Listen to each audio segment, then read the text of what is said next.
Climate change activists claim voters have backed plans for radical action. On a visionary, absolutely unprecedented $2 trillion plan. But new polling indicates most Americans aren't that worried about the climate issue.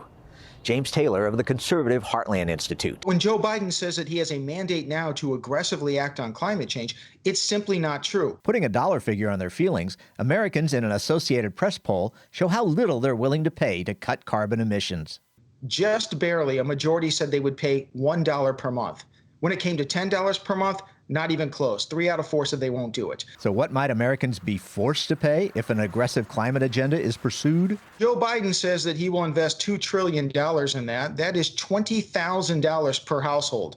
And Taylor accuses Biden and his allies of lowballing what various analysts figure the real tab would be. $10 trillion, which is $100,000 per household. Climate activists and their allies warn Americans have to count the cost of not having something like the Green New Deal. The planet is dangerously warming, and there are no emergency rooms for planets. Fires have been burning up the west coast of the United States of America.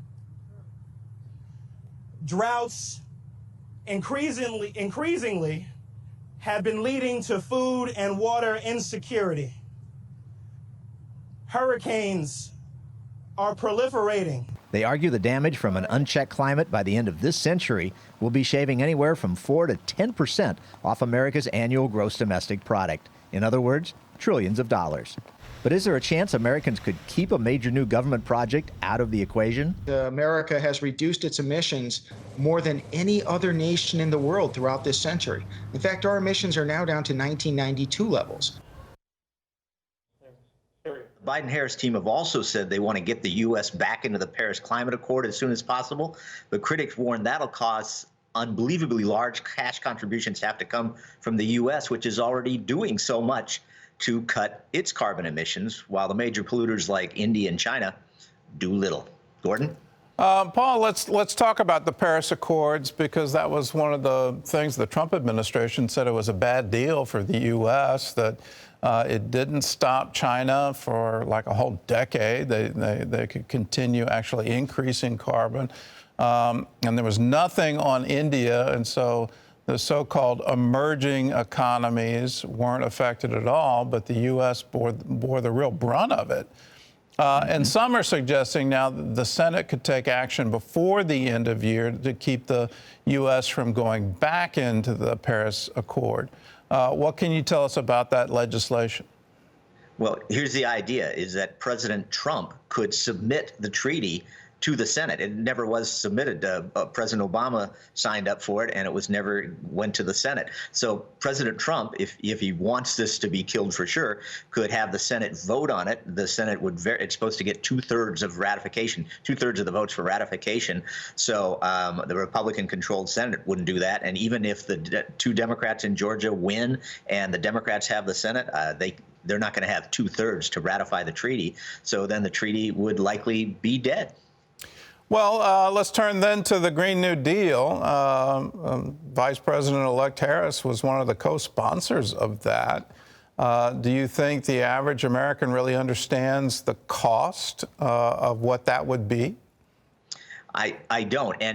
But here's an interesting thing, the politics of all this, which is how much is Joe Biden, if he becomes president, going to be beholden to his left side politics in the Democrat Party? Because over there, Alexandria Ocasio-Cortez, like you say, what she would be then, Vice President Harris, these are big supporters of the Green New Deal. So they're going to be pushing it. And they're going to expect Vice President Trump President Biden at that point to support them, and he might need that for re-election, something like that. So he may have to go for it, but you might remember during one of the debates he said that he wasn't going to support it.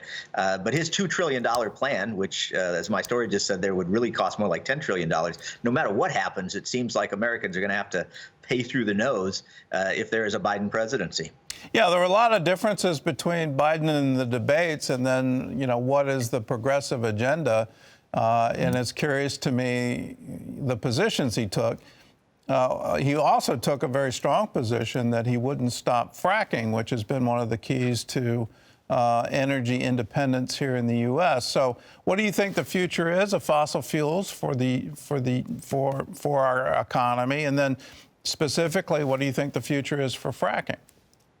Yeah. Now, well, there's an interesting thing about that is all he could do, as far as I know about fracking, is stop it on federal lands, and most fracking goes on state land or private property. So I'm not sure he really can do all that much about fracking. I suppose maybe there could be legislation in the future, but again, if he's got a Republican-controlled Senate, that probably won't go far.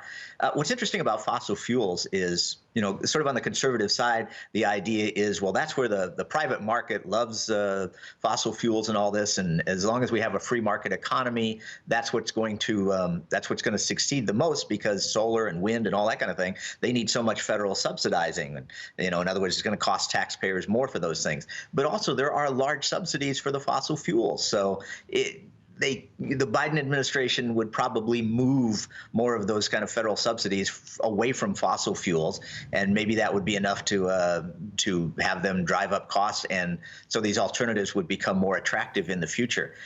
You know, I don't know. And also what's interesting is what they really need over on that side of things, like with solar, they need a lot of private development in the battery area, for instance. They need breakthroughs. In other words, if you could drive the cost of that stuff way down through innovations and things that haven't been discovered yet, that would make them more attractive. Right now, what makes them so unattractive is the fact that, you know, wind dies down, the sun goes down, but also it costs so much, and it leaves such a gigantic footprint. Like they say about electric vehicles, and I've had them for many years now and love them, but it costs so much to produce them. And I mean, it costs so much environmentally to produce them that these things aren't just simple. You can't just simply say, well, once we go to solar and wind or hydrogen or something like that, all our environmental problems are solved. They're not. And it will cost a lot of money unless there are a lot of breakthroughs. So we need the inventors really to be inventing a lot. Well, yeah, I would agree that our way out of the climate change crisis, and I do think it is a crisis. I think we are dealing with a warming planet. And what do we do about that? But it just seems the solutions seem to be so shrill that people don't get the real, you know, when the rubber hits the road, what happens? And I point them to the protests, the famous Yellow Jacket protests in France. You do polls of the population in France. They're all on board with climate change, and we need to do something. But as soon as it got real, and it got real at the gas pump, with dramatic increases in the price of fuel in France, then suddenly people rioted, and they took to the streets, and the police were unable to contain that. So I think folks looking at the Green New Deal and looking at let's get back into the Paris Climate Accord aren't looking at the politics of it, and we're all enjoying very low fuel prices right now. And if you start changing that in a struggling economy, you're going to have some problems. I've got a question for you from Deborah on Instagram. What would be the alternative energy source if there's no fossil fuel? How will this affect us personally? Yeah, now that's interesting. And as I've been saying here, whatever they come up with, it's probably going to be heavily subsidized by the government, which means you, the taxpayer, are going to be paying for these things. What's interesting is that the environmentalists often are their own worst enemies, because one solution, I don't know if it's a solution for everything, but at least it would be a midpoint, is a lot more nuclear power because it has such a low carbon footprint. But the thing is the environmentalists all oppose nuclear power, it seems. And yet there it is, something that, you know, environmentally is very good. But they don't like it because it seems like big energy is behind it. The same folks that are for oil and such also back nuclear. So they kind of take that off the grid. But it is a good solution in many cases. And something like hydrogen. By the way, for one of our stories in the past, I got to drive a $2 million hydrogen experimental car, and it was so cool. But it was $2 million. So the price of that has to come way down. But hydrogen is again something that's wonderfully clean. The thing is, people may resist it because they've seen video of the Hindenburg crashing, and that was hydrogen, and the whole thing went up in flames in a second.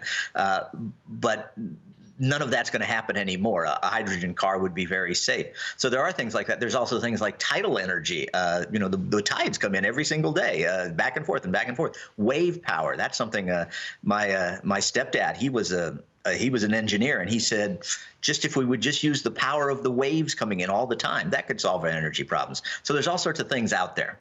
Well, we need new invention. But I'll debate you on nuclear power. There's a place in Ukraine and another place in Japan. There are kind of signals that maybe nuclear isn't quite as safe as we think it is. And mistakes do happen in these reactors. And when they do, as we all know from Chernobyl, it could be planet ending. That we got really close to an extinction event there. And why I'm not sure I trust us to be able to maintain those structures for a 10,000-year period, which is what is needed. And I'll also debate you on, will a new administration be able to change things?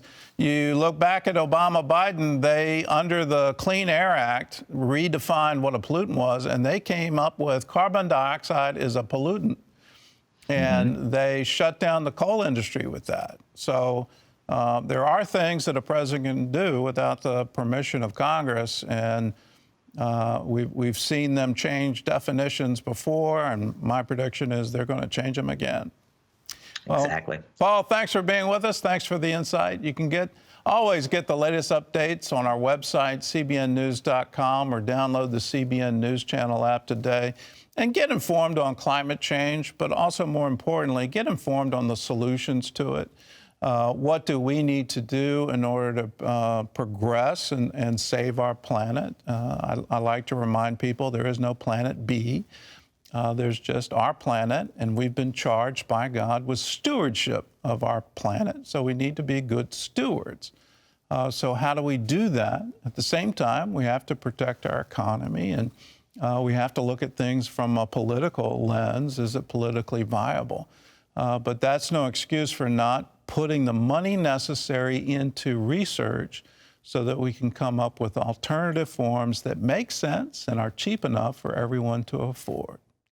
Hello, I'm Gordon Robertson. Thanks for watching the video. Be sure to like, subscribe, and hit the notification bell for more encouraging videos like this one. Welcome to the 700 Club Interactive family, and God bless you.